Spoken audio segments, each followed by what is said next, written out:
Stories on agriculture, oil and gas, tourism, NDLEA, as well as some stock report. I'm Ronke Giwa-onafuwa. First, the headlines. Senate passes bill to establish Agricultural Development Fund. Also in the headlines, National Petroleum Corporation generates 2.197 trillion naira from petrol sales in 1 year. Minister inaugurates Governing Board of Tourism Sector Skills Council. And still in the headlines, CBN disperses 1.487 trillion naira to boost food security. Those are the headlines. Now the details. The Senate has passed for the third reading a bill seeking to establish a National Agricultural Development Fund. The report on the bill, entitled National Agricultural Development Fund Establishment Bill 2021, was presented by the Chairman, Senate Committee on Agriculture and Rural Development, Senator Abdullahi Adamu. According to him, the bill seeks to promote and provide for finance to support agriculture development to ensure food production and food security in Nigeria. He said the bill seeks to, among others, provide finance for the implementation of policies and to strengthen agricultural institutions. He noted that it was acknowledged that the major bane of agricultural sector in Nigeria and sub-Saharan Africa was inadequate funding. He said the bill therefore showed that more fund would meet these requirements, amongst others. Now, President Muhammadu Buhari has said that recent development in the Nigerian fertilizer value chain is moving the country to becoming a regional and global fertilizer powerhouse. President Buhari said this during a virtual meeting with members of the Presidential Fertilizer Initiative and the Fertilizer Producers and Suppliers Association of Nigeria, FEPSAN, led by Mr. Thomas Etu. The meeting was to review the progress made so far in the country's fertilizer sector. The president appreciated the investments that had been made by Nigerians in the fertilizer sector, saying that those investments had contributed to lifting rural unemployment. He expressed confidence in the leadership of FEPSAN under Etu and urged investors in the industry to look beyond short-term gains to enable them realize the immense economic and social gains available to themselves and the country.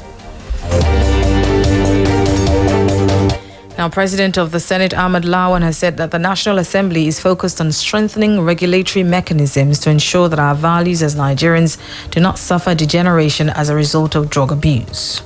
Lawan made this known in a keynote address delivered to declare open a public hearing on the National Drugs Law Enforcement Agency Act 2004. The Senate President, who was represented at the event by the Chairman, Committee on Health, Senator Ibrahim Oluriegbe, said the issue of drug abuse in the country has become a hazard too difficult to ignore. While we may often identify abuse with the youth, emerging evidence reveals that it's cut across all social strata. The bill before us is yet another attempt at strengthening the regulatory mechanism on drug abuse following the identified loopholes in the extant law. This amendment also flows from the regular trend of reviewing or updating laws after operational experiences as a step toward perfection. Just like the chairman of the committee has said, NDLA, having been in existence for a decade plus, has had a lot of experiences. Definitely with those experiences, the current law is not adequate enough to address the identified challenges that the institution is facing. The Senate and indeed National Assembly will always ensure improvement in extant law in line with our disposition to grow our democracy by solidifying existing acts. Also speaking at the hearing, Chairman of the Senate Committee on Drugs and Narcotics, Hezekiah Dimka, said the repeal and reenactment of the NDLEA Act 2004 became imperative in view of the severe threat posed by drug abuse and trafficking on security in the country. According to the lawmaker, drug abuse and trafficking continue to serve as the catalyst to violence and insurgency in the country. Dimka therefore noted that NDLEA Act 2004 was long overdue for amendment, stressing that the agency has, with experience, learned some lessons in the course of operating and enforcing the Act.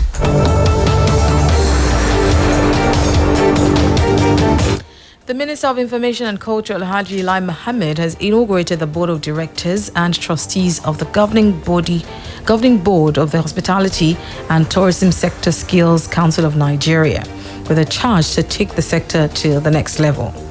Inaugurating the board yesterday in Abuja, the minister, who was represented by Mrs. Ifoma Anyawa-Taku, permanent secretary in the ministry, said the board would help in enhancing the growth and development of the sector by living beyond expectations in actualizing the dream of the sector.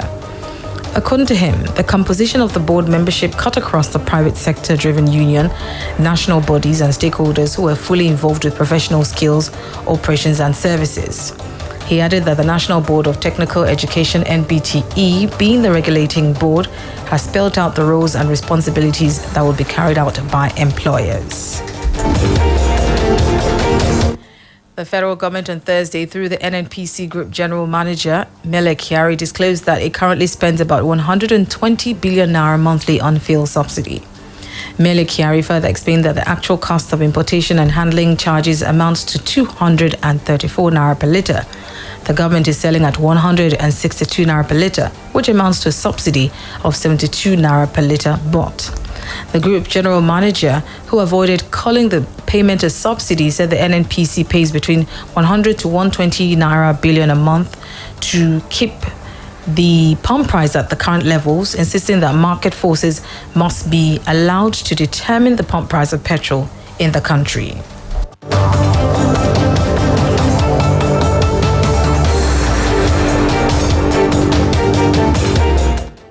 The Central Bank of Nigeria has disbursed 1.487 trillion naira under its various agricultural programs to boost food security. Its governor, Mr. Godwin Emefiele, made this known while presenting the communique on the Monetary Policy Committee meeting in Abuja during the week.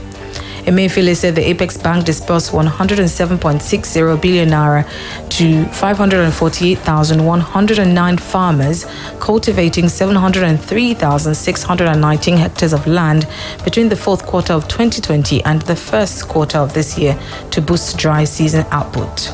He said total disbursement as at end of February 2021 amounted to 1.487 trillion naira under the various agricultural programs, of which 686.59 billion naira was disbursed under the Commercial Agricultural Credit Scheme.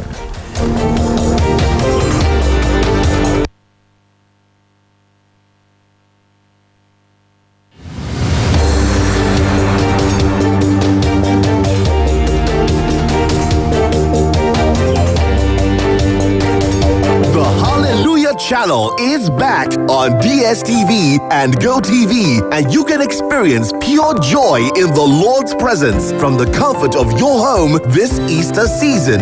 Connect with church services from the House on the Rock, KICC, Daystar, the Redeemed Christian Church of God, and more, and live broadcast on Good Friday and Easter Sunday. Enjoy live gospel music performed by Monique, Onos, Mike Abdul, Peter, Frank Edwards, and Tim Godfrey on the Rejoice segment on Sunday, 28th March and 4th of April from 3 p.m. Hosted by Shegun Obe. Tune in to the Hallelujah Channel and bask in His amazing grace from 8 a.m. on Sunday, March 28th to Monday, April 5th on DSTV Channel 197 and GoTV Channel 85. Stay connected to my DSTV app and my GoTV app. If only we could show you on radio our stylish new look. Amstel Malta. But since we can't, go to the nearest store to pick up some Amstel Malta. And for Team Fit fam, try the new Amstel Malta Ultra with no added sugar. New look Amstel Malta. And new Amstel Malta Ultra with no added sugar. So good for you. Amstel Malta. Be your best. See one as a short cap guy, we sabi all the shortcuts with this town. All my female fans they know they let me race. Now before to pick this kind call, my chest go dey cut. Before I go call Clara Bossy, call Hawa Stella. You don't see confusion. Now make me put what they call MTN who they call on top my phone. I beg you, make I pick my sure customer call. Hey, the one and only Miss Agumara. Where they carry you go this time? To sabi who they call, even when you no get data, turn up Kulele Mind with MTN who they call. Now 5 naira per day and 50 naira per month. That's a 5058 hash. Make you enjoy. Everywhere you go, MTN.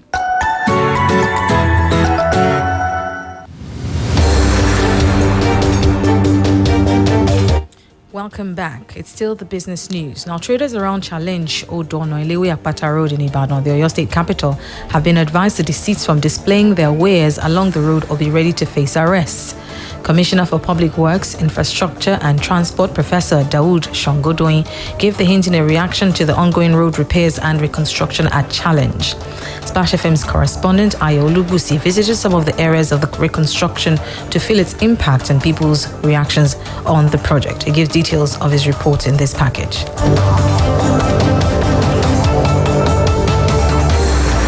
There are usually two reactions to road construction. While the road users will be full of praises for the government, traders who run their businesses by the roadside would wish for it not to come soon, not because they do not appreciate development, but for the fear of its effect on their businesses.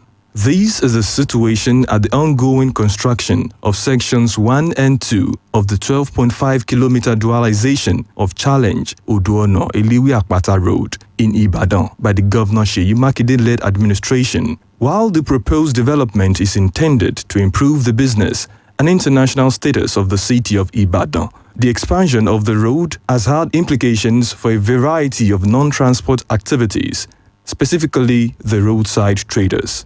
Some of the traders see the ongoing road project as a welcome development, however, lament that it would have adverse effects on their businesses as the proposed scout camp market built by the previous administration attracts less patronage. We are really happy that with that scout camp there is no market there. If you borrow money, go to scout camp, you cannot sell it. Kobo. Actually, only the customers are able to stop by and buy whatever they want. Most people are turning back. So